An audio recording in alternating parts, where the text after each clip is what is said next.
Cool. Yeah, so I've started it, I guess, now. You want to do an So, intro?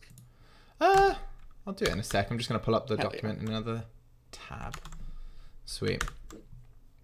Okay, cool. Yeah, it's fine. I'm happy to intro it. So, yeah, hey, this is just a general video as like a repository for general sort of hidden time save in Pikmin 2, I guess, that's not super obvious just from watching through like a certain runner's PB or watching streams and stuff. It's things that don't really get spoken about much. So, me and JPEP, for, I guess if you want to say hey, yeah. Hey. We just sat down and sort of thought about some of this stuff that is like not spoken about, you know, that often. There'll probably be some links in the video description as well for stuff that we'll reference, because there are a couple of resources that speak through some of these sort of things we're going to speak on in a bit more mechanical detail. But we'll kind of signpost that when it's relevant, I guess. Yeah, the idea is more to give a snapshot of what you can do to be a little faster, not to go too deep into the nerd shit. Yeah, exactly. And for this, we're going to use mine and JPEP's PBs as just like reference videos, basically. So the first point we've got on our little list is about text mashing, just in general as a concept. So Pikmin 2 has really janky like text boxes. I think we can kind of set that up compared to like most other games. And it's like, I'll get to it, but basically the difference between a fast text box mash and a slow one is actually like pretty significant. I don't really know how much you think it is, but like what, a quarter of a second per text box? Oh maybe? yeah, it's very significant. If you don't do it properly, you lose seconds on every group of text boxes. So I mentioned it before, but I think this will be one where I'll link a video from Curtis in the description where he kind of goes through exactly how to mash and like what the best strategy is. But you can see here, I'll go a little bit slow just for a sec. So a text box will start coming in. Oh, there we go.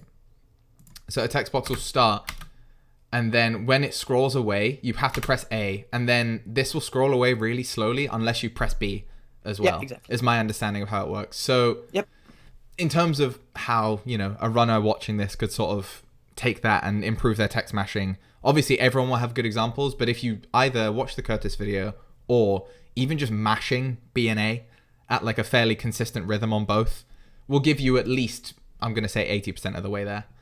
Yeah. Part. Like the big thing is just don't mash A alone. That will give you very slow text. Yeah, God, it's so slow. I remember when there was like a Japanese runner that did that when they first Kaizen, when he first started, and Cap was like, you lose so much time. So yeah, it's an interesting one. Oh, one point that we didn't mention. So we'll jump back a little bit. Sorry, I've got my text out of order. So that's the first sort of gameplay related one, but one that we didn't even talk about before this even started. When you're running on a physical version of the game, so we're talking, you know, GameCube disc in either a GameCube or Wii, you're gonna have to wait on the title screen for a while. And this is something that was found like, I'm gonna say like 8 years ago, called load manip. So the idea is that while you're waiting on this title screen here that you can see, your game is basically, the disc is spinning inside your console and it's loading like one of the first cutscenes and like a couple of other bits of information that are loaded at this point in the game now. So the timer hasn't started yet, but you're saving time on various little bits throughout the game. So the main key one is like 2 seconds in the first intro cutscene, and then very negligible sort of stuff on like onion text boxes or onion menus. Yeah, exactly. So basically every time you start a run, you'll wait on specifically this menu where it says begin, until you can't hear the disc in your console move anymore, because you'll hear like the disk drive spinning the disc, and then when that stops, you can hit begin. Yep. So that saves minimum 2 seconds, if not probably a couple more extra as well across the run, and it's completely free time save. So okay. End of the cutscenes. Indeed. So the one that started this all off, Yeah. for some inside baseball. I'll let JPEP explain, I suppose. Yeah. So I learned this one very recently. So the thing with end of day cutscenes is that after you skip this cutscene here, where Olimar and Louis are in the ship, you do not want to be mashing A right now or start on this black screen. You want to wait until this background of trees becomes visible and then start mashing A. Exactly. If you don't do that, for some reason, if you start mashing A or start too early, you will just eat like half a second of time loss to the today's recap text appearing later. Yeah, so like if you're mashing A, sort of where whatever you're looking at on your screen is like black like this, when this comes up, you'll see the trees that JPEG's talking about. So you can see mine came up because I timed it right. So you can already see the text on the trees. But if you don't do that, it ends up coming in about like, what, probably here, I'm going to guess. It comes in a lot later. Like it would start here. As opposed to you can see my text is already fading out. So cumulatively across the run, I'm going to say the save's almost a second to each one. Yeah. Like 0.7 or something. And I think there's about, what, 7 or 8 of these cutscenes? Yeah, 7 days. So you're saving like 5-6 seconds just by timing this correctly.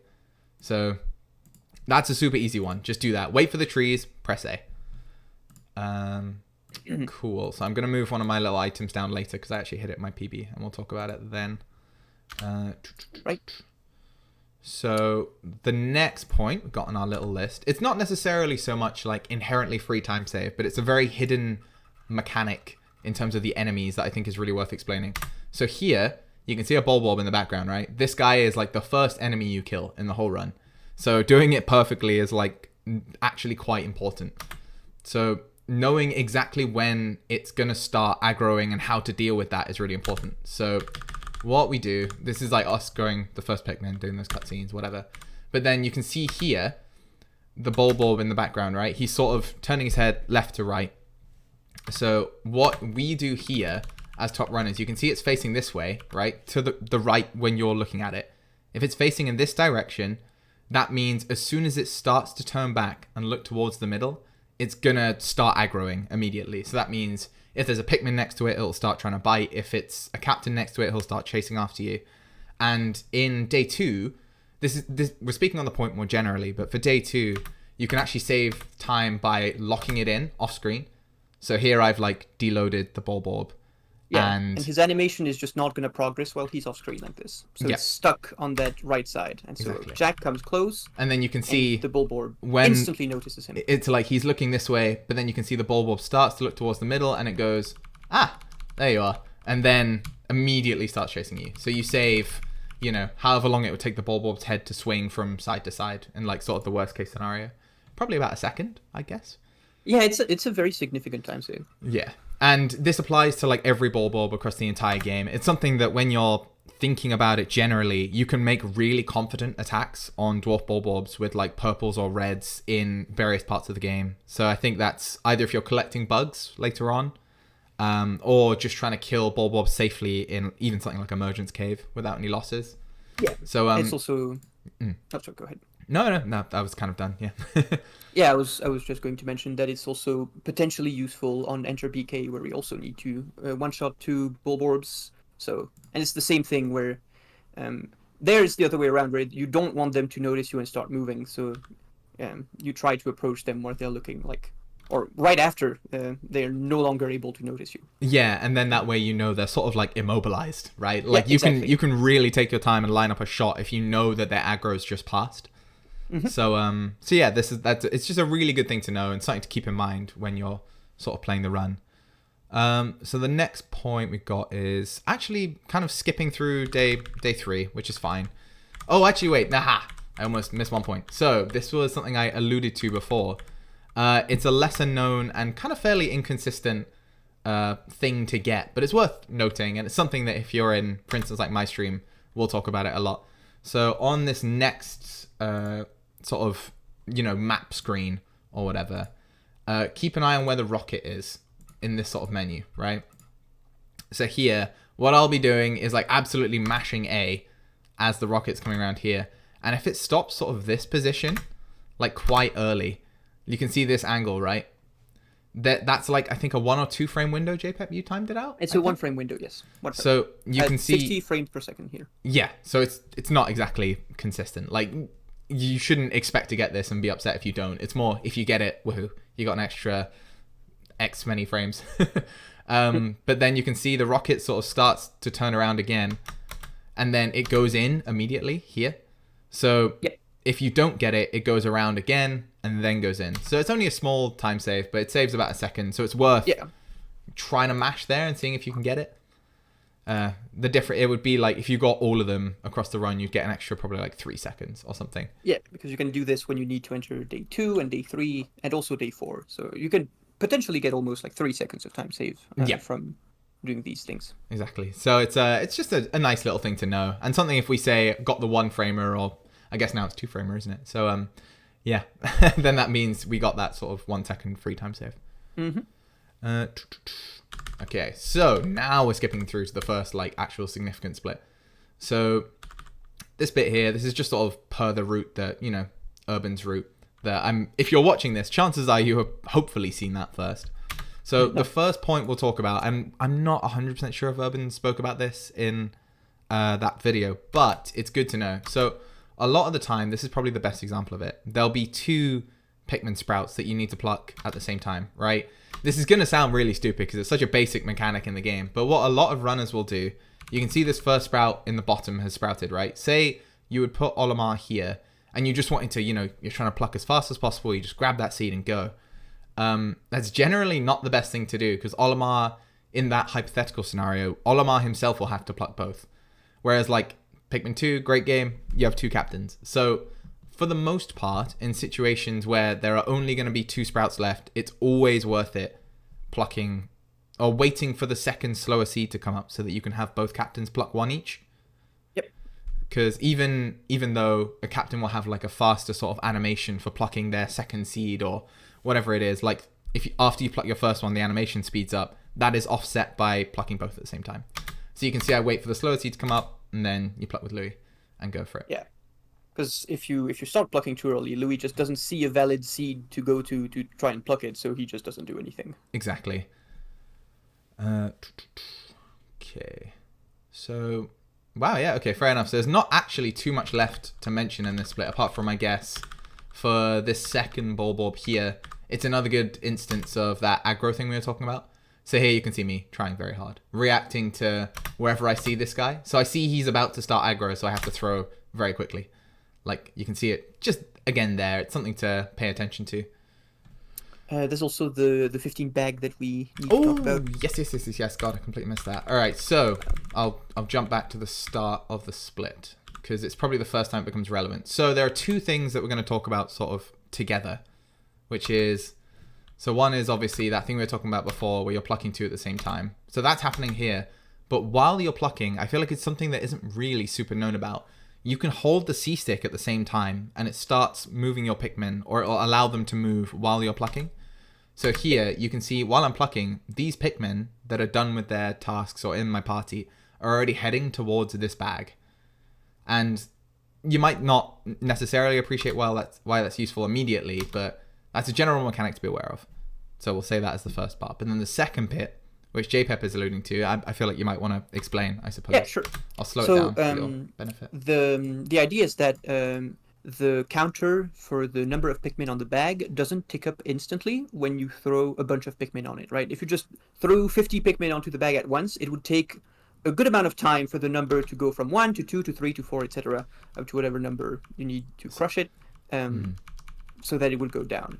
So, the idea... Oh, sorry, go ahead. Oh, no, nothing. I was just gonna say you can sort of see it here because I've only got 1 Pikmin left in my squad.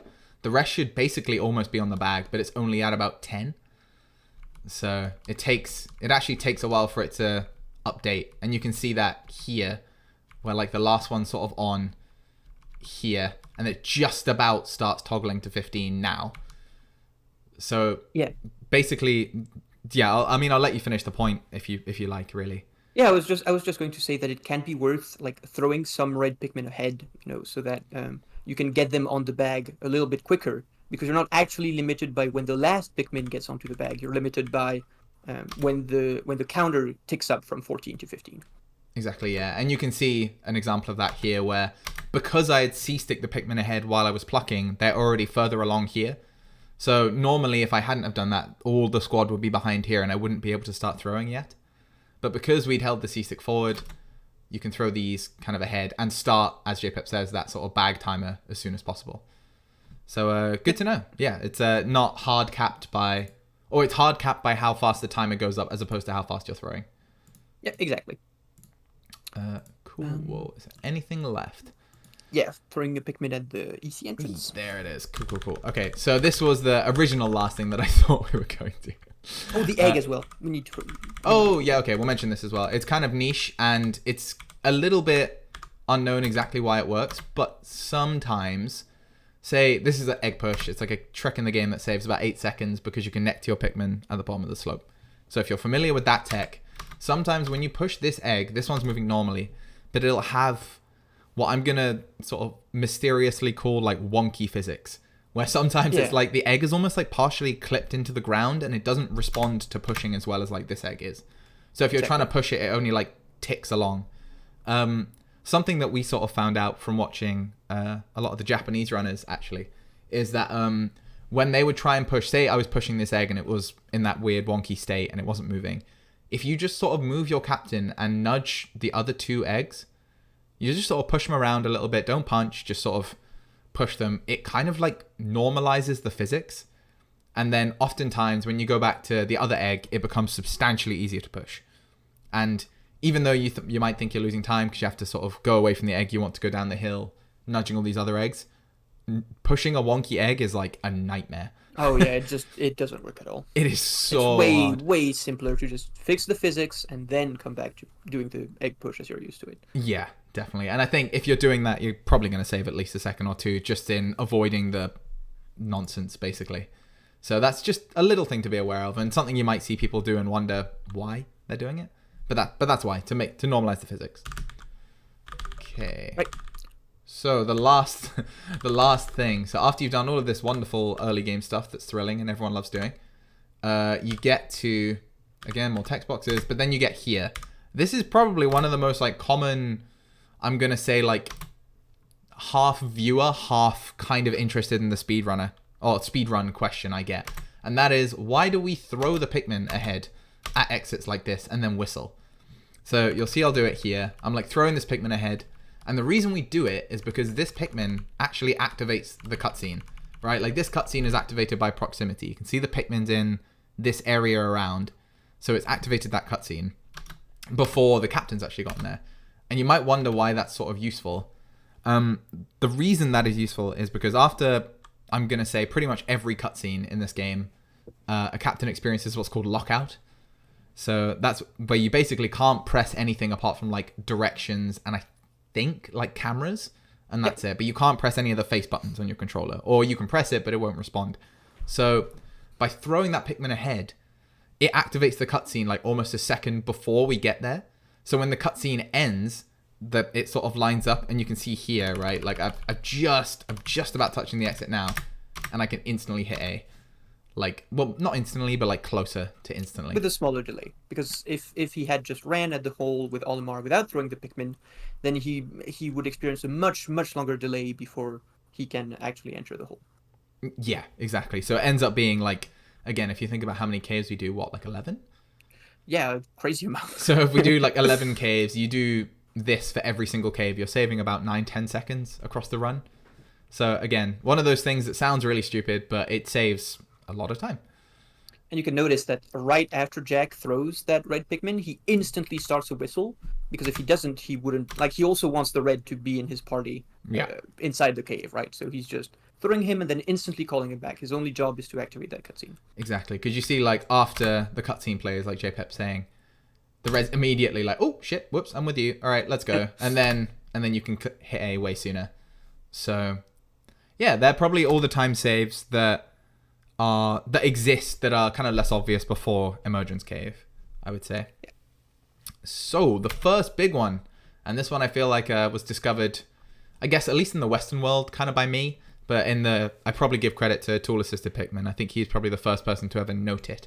So on this floor, this is again easiest floor in the game. It's just EC1, but alongside all the ball baggro stuff we're talking about, treasure cutscenes have a really annoying, basically, aspect to them.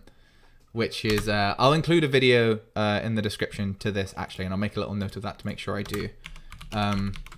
But basically, the cutscenes, they take about 10 seconds, but here, if you press A, I'm going to say, I think it was about as soon as you can see the treasure on the screen. So like here you can see the orange, right? It's tiny, but you can kind of get a sense for this. If you press A here, it starts this text spawning in. You can see the value text, right? So this is going to spawn in like that. If you don't press A, then that value text takes longer to come in. So you might be wondering, like, why does that matter? The thing that stops, or is like the limiting factor for this cutscene, is this text will come in, it'll update the total, and then once that's happened, it'll show you the name of the fruit, and then play a jingle. Once all of those things have happened sequentially, you can end the cutscene. So if you start that first value figure by pressing A sooner, you save about half a second, 0.6 seconds for every single treasure cutscene in the game. That is massive. We just collect so many treasures in the run. I think it's, what is it, like 40 seconds or something that you save in total? It's completely ridiculous. Yeah, about 40 seconds was what I think we ballparked it to be across the whole run, between completely not doing this and doing it like pretty well every time.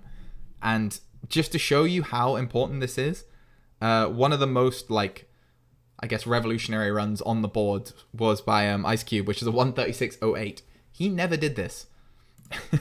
So that run is about 40 seconds slower than it probably should be, just for not knowing this like really simple interaction with the game. I mean, the community didn't really know it as explicitly as we do now. But so yes, do this. Make a habit of it as soon as possible, because if you forget, you're just losing completely free time. So yeah, I think that's the only thing for EC1 that's super relevant, really. Again, you can see I do it here, same text. It goes value, total, title, jingle, done. Okay. And then the next floor, there are just two things that I think we wanted to talk about, really. Yep. So one was what JPET mentioned. I'll let you speak about it if you want. I don't think it comes up here, but I'll play it slowly just so you can sort of talk through. Yeah, so it doesn't come up here, but Jack taught me this very recently, and I've been playing for a while, so it was crazy. So here the two bulbarbs on the left are in fine positions. They're really not threatening to eat a Pikmin, but sometimes they are like in very annoying spots, and you might have a death here. They can be in like this zone. Yeah, sorry, go on. No worries. One thing you can do to prevent that if they're in these really annoying positions is that you can actually hang on the globe cutscene for a slight little bit longer. Like you see, Jack is going to get into it here and skip it instantly. But if during that cutscene, Pikmin are still moving, but the bulbarbs aren't eating anything. So you can just wait a little bit on that cutscene to make sure that all your Pikmin have had the time to move past the bulbarbs and no one gets eaten. Yeah, that's exactly it. So like, you would start that cutscene. Basically, the bulbarbs are like frozen in time while that cutscene's happening, but the Pikmin are not. So yeah, as JPEP says, if they're like here and they're about to eat like one of these Pikmin, sorry, it might be kind of dark on my screen. I'll get all the light back in. Say it was trying to eat like a Pikmin here, but if it just moved a little bit more forward, it would skip. Then you can just hold in that cutscene to make sure your Pikmin sort of run past.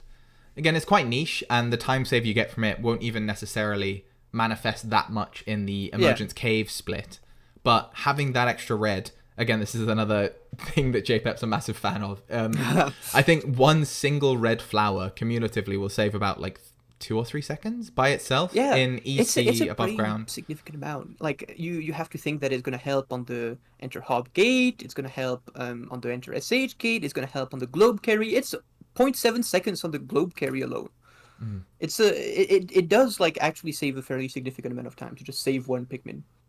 Exactly. So keeping those Pikmin alive, even though it's not the end of the world if they die, keeping them all alive will make a really notable difference in early game for like higher level runs. Okay, and then the final thing that we think is sort of not super obvious when you're watching the game. So basically the key goal of this is to get the leaf purples back up to the globe, right? Get that carried in. Happy days. So I will speed this up a little bit now because we're making better progress. But so you can see when we're walking back up here, right? We've grown our 7 to 8 Pikmin, whatever you're growing. Hopefully I don't completely botch this up. Okay, cool. No, that's fine. So a very strange mechanic with Pikmin that aren't being C-sticked is if they walk directly into a wall, I think the game did this in order to stop them getting basically stuck. So I think so as well. These purple behind you, right? If they walk into a wall, see, follow where my cursor is, right? If they walk in here, they'll effectively bounce off and then start walking forward again to try and stop getting put in corners. Whereas here, you just want your purples to come in like a pretty straight line.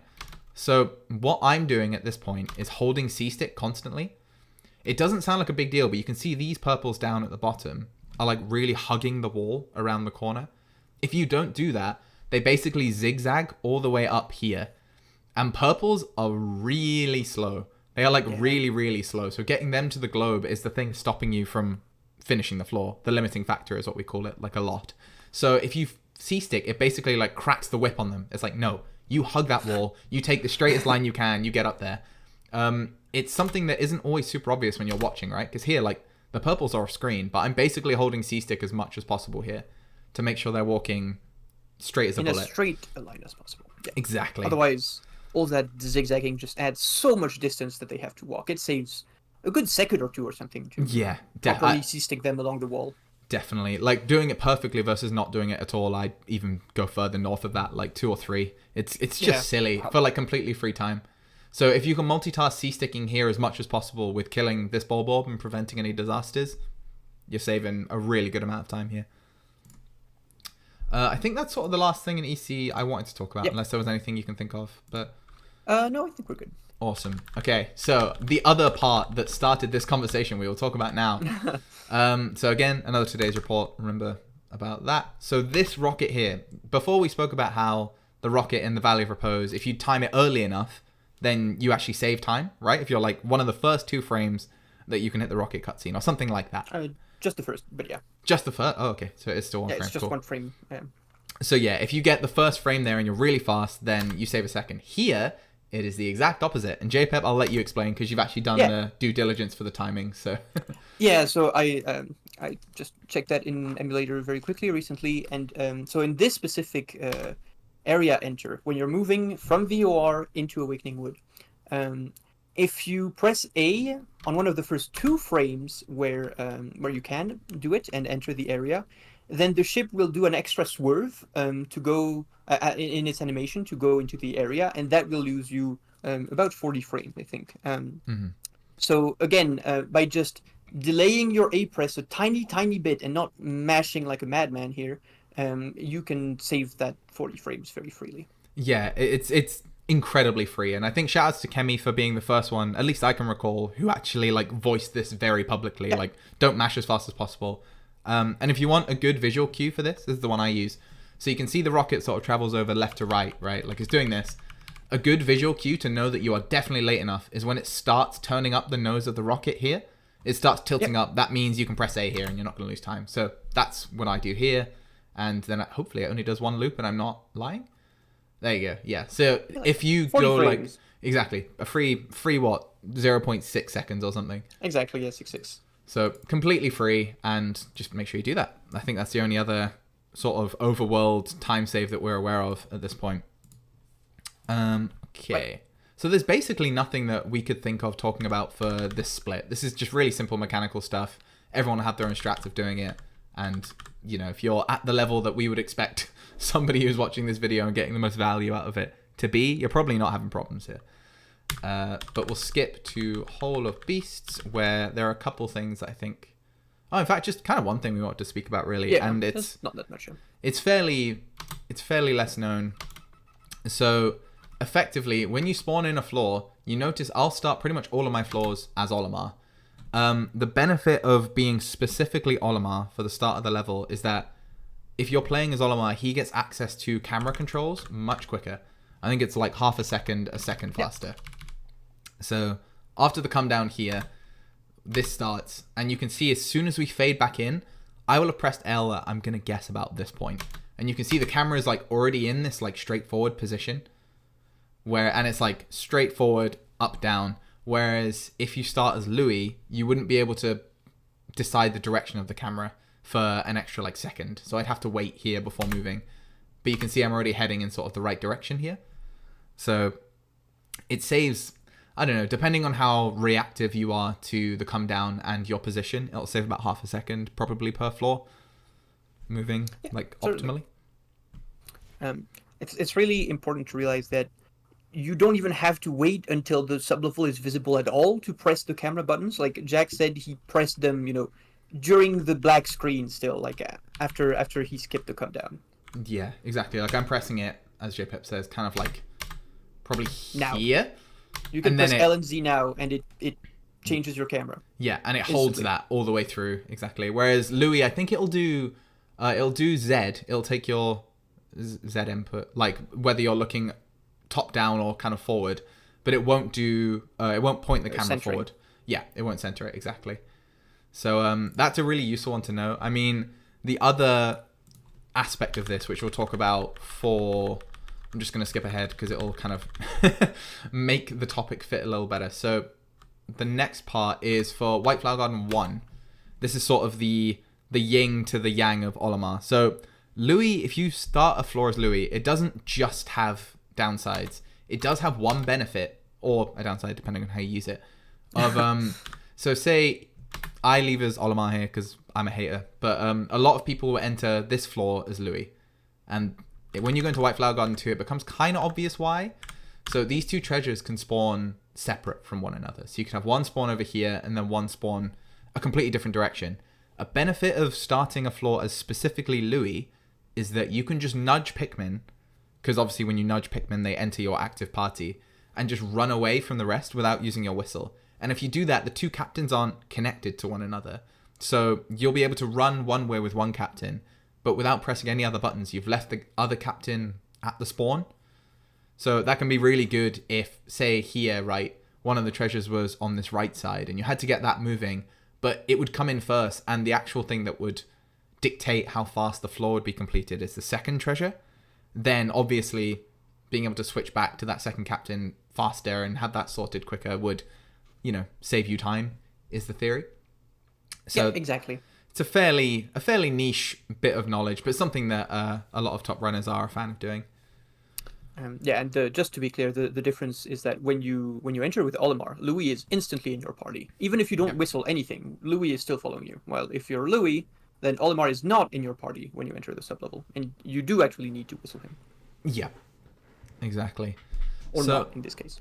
So the next point I guess we're speaking about is it might be hard to kind of describe with the video. I'm wondering whether I'll make a sort of secondary video and put that in the description, but basically it is I'll leave White Flower Garden just to give us a better visual reference of what's happening, but I think the first nap here might work. So basically it's to do with, obviously we've got the knapsack now, we're at this point in the game.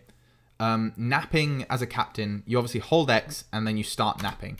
So here, what I think I will have done is I whistle this Pikmin, I dismiss it. Hopefully I zoom the camera in as well because it's blurry as fuck. Oh, I probably won't. So what I've done here is whistled this Pikmin.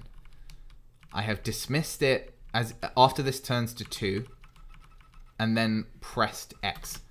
And what that does is basically if you dismiss Pikmin and continue to hold the X button to activate the knapsack, it adds in lag basically in between those two actions to make that take a substantially longer amount of time. This is something I recommend sort of playing with, and as I say, I might make that video. But effectively, the takeaway from that is after you dismiss Pikmin and you no longer have any Pikmin in your party, release X and then press X and hold it again to start the nap much faster. Yeah, it's a very significant difference. Yeah, it's really useful for basically just a bunch of stuff. If you ever need to nap quicker, think sort of napping to get a Dweevil to grab your captain instead of a treasure. Think napping to repeatedly, like, I don't know, nap to a certain area in the game or something like that. Or dismiss your squad and then nap to a single Pikmin that you want to go with. Stuff like that. Oh, actually, I think that's a good point, a good reference point in the video to maybe speak about that. Because I know I'll do it in my PB. But, so yeah, hold on to that as a theory. Basically, double tap X if you need to dismiss your party and nap instantly. Effectively. Right, yeah. Cool. So the second point, I guess this is kind of a bad place to do it. So there are lots of points in the game where you will need to try a nap multiple times. So this will be when you're doing one of the knapsack exploits. You'll need to nap. Something might go wrong with it, or you might get the wrong color. Like on this part, you need the blue nap to carry you. So when you're doing this, what a lot of runners will do is they'll nap. The nap will go wrong. They'll wake up, whistle the Pikmin, throw it again, and then nap. Which, you know, it kind of makes sense because you're setting up the nap again from start. But What you can do, and what I'm a big fan of doing, and saves quite a bit of time, is, so say here, hopefully I zoom in. Nice. Love that. So you can see I get the red nap here. That's not what I want. So I reacted here. I've stopped the nap. And instead of whistling the Pikmin, you just immediately run over here and you wake up with whatever button you press, say X, and then you tap X again to start the holding X input for the nap. And once you've done that, you sort of walk over to the spot and you can see I'm napping again instantly. And then this guy, this white Pikmin, doesn't have like a captain to go to, so it becomes idle again, and then it grabs you again. And you can just loop that instead of having to whistle, throw, then nap. And it is kind of fiddly. I maybe like look at this because I think I have to do it a few times. You can see sort of how it looks. And every time you do this, as opposed to like rethrowing a Pikmin, then, you know, or whistling, rethrowing, dismissing, you're probably saving about half a second to a second for every subsequent try. So that's a really little one, I suppose. Right, yeah, but it's very useful. Yeah. So, righty, there's a next one that I think... Actually, you know what? Okay, I'll find a visual example of that quicker napping that I think I spoke about before. So I know I do it in Enter Subterranean Complex for the scrap. So you can see, hopefully I'm doing it here. Oh, I've already done it. So there, I've dismissed to put all of those Pikmin on. So you can see here, back, dismiss. Oh, never mind. I don't do it. I see stick it on. Trust me, I'll make that video. Fuck it. Fuck it. We'll do it that way instead. Hopefully I've linked that in the description. But yeah, so this next one I think is sort of JPEP's brainchild. I'm not sure if it's in that video that you... It's probably in my PB. Okay, I will pull that up then. So on enter BK. Yep. So this is, I would call this like almost emerging, because I wasn't even super aware of this before the call. Ooh. So, because everyone has their own sort of way of doing things. So it's to do with the first nap up to BK. Yes, exactly. So the idea with this first nap is that it is often ruined by Olimar sliding far on the ground and Oh, no, you know, going too far from the spot where you want to nap at for it to properly work. One thing you can do to help prevent that is... Oh, I just get it instantly here with this method, Yeah. so I suppose I don't do it. But this the does idea a is that, similar idea. Sorry, I'll let you. Yeah. The idea is that if you throw a Pikmin, then wait a tiny bit, and about when it's at the top of its arc, nap, then it picks you up instantly when you start your nap, and so that prevents Olimar from sliding down at all. Which means that you won't really end up in those situations anymore where Olimar just slides too far down to be able to, properly get up to the small ledge here.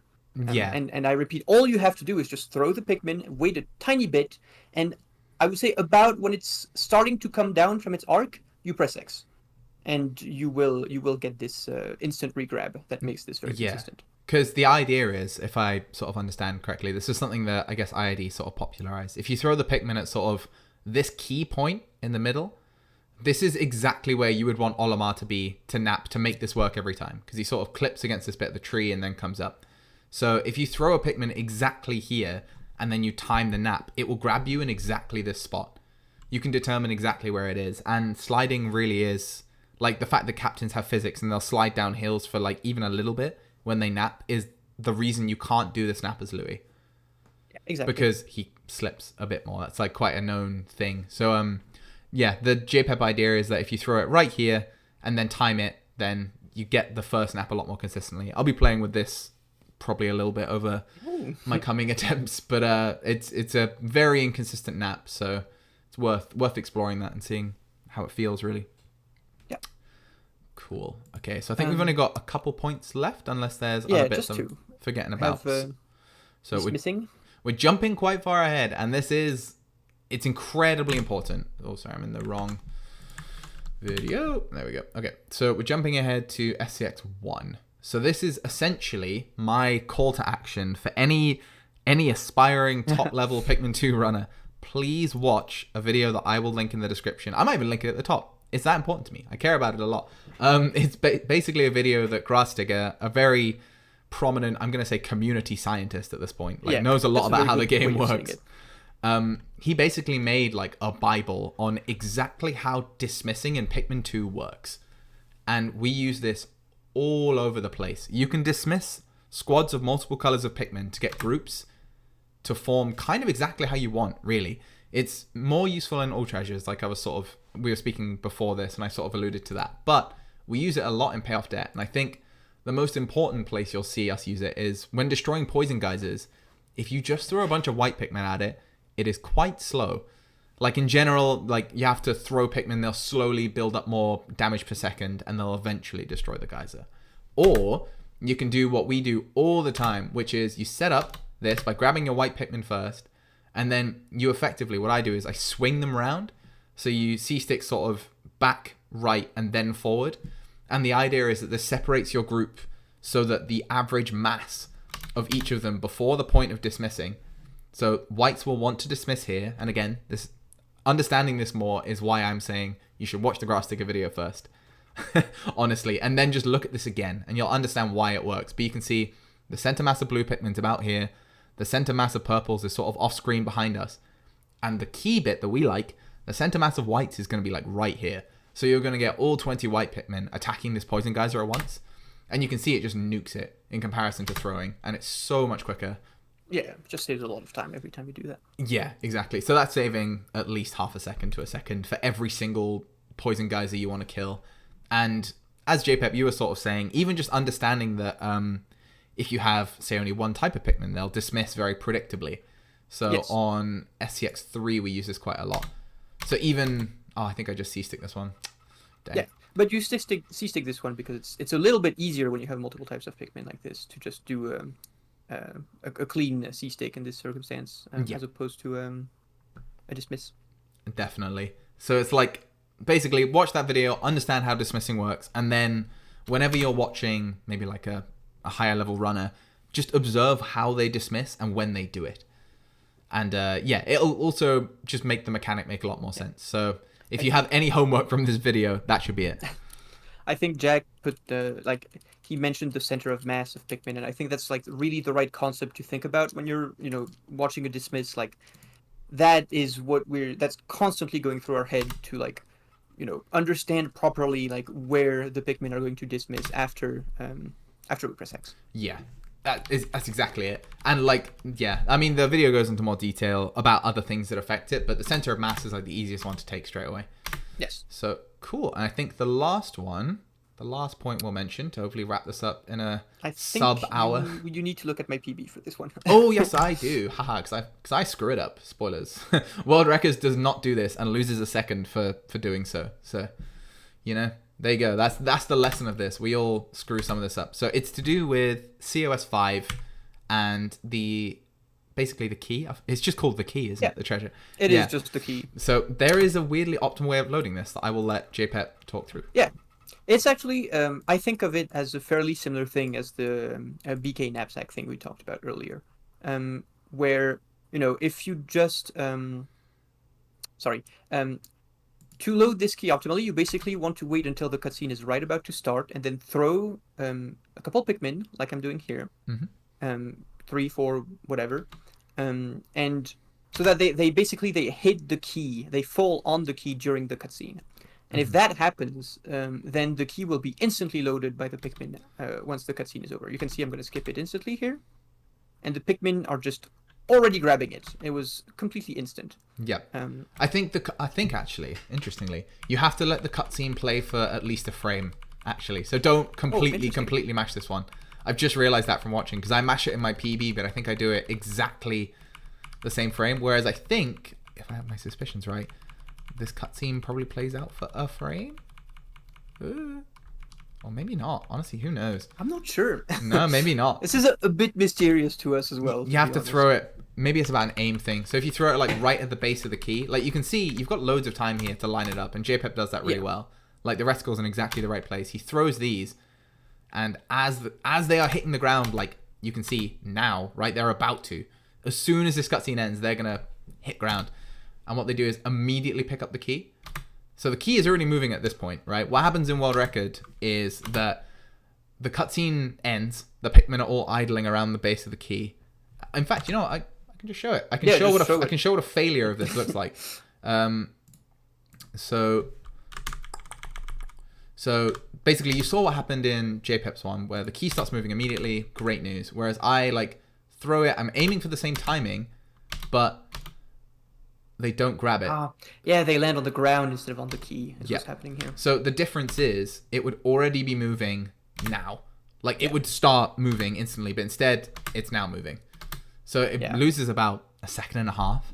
So if you can doesn't start moving a second and a half. Earlier. Exactly. So I think either you can let the cutscene play out for a tiny little bit and they can grab it during the cutscene, or you can time it sort of how JPEP did and the key starts moving really nicely. So can you switch back to my vid for a second? Of course can. Can you go back 5 seconds, please? Okay. Yeah, so just a little bit more. Sorry. Yeah, no problem. So the way I timed this is that you see all these little particles from BLL dying that are just floating in the air.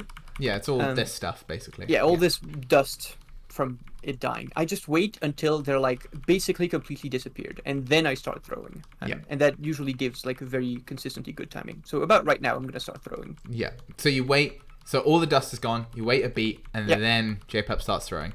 So that's sort of the timing you really want to get for the key. And then it loads like you say, and that's a free second and a half while everything else is done. It loads instantly. On the next frame after the cutscene is skipped, it's already started moving. So it's a fairly significant time save. Yeah. Cool. Well, I think that pretty much covers it. I mean, obviously this isn't going to be exhaustive, but I think it's sort of a starting point. And I think if there are other things that people can think of for this, then feel free to sort of let us know, and we can append things in the comments or edit or do whatever in the video description. Yeah. So this can be sort of a starting place for what I call weird niche tech in the game. Good luck on your improvement journey. Yeah, exactly. Good luck, everyone.